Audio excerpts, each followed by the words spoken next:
ஆற்றுக்குள் படகில் இறங்கி கயிறு கட்டி இழுக்க காத்திருந்த ட்விஸ்ட். 3 படகுகள் தேட எகிரிய ஹார்ட் பீட். மேலே வந்ததும் காத்திருந்த அதிர்ச்சி. சினிமாவிலும் பார்க்காத ஒரு கிளைமேக்ஸா?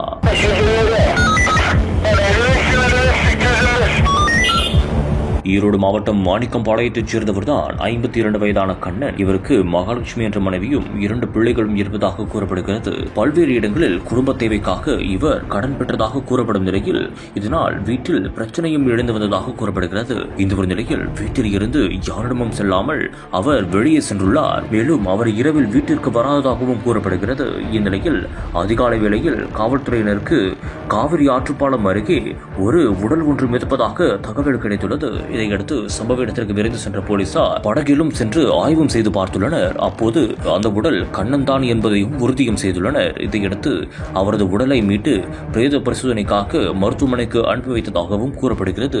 இந்த ஒரு சம்பவம் தொடர்பாக போலீசார் தீவிரமாக விசாரணை செய்து வருகின்றனர். விசாரணையின் முடிவில் என்ன நடந்தது என்பது குறித்து தெரியவரும்.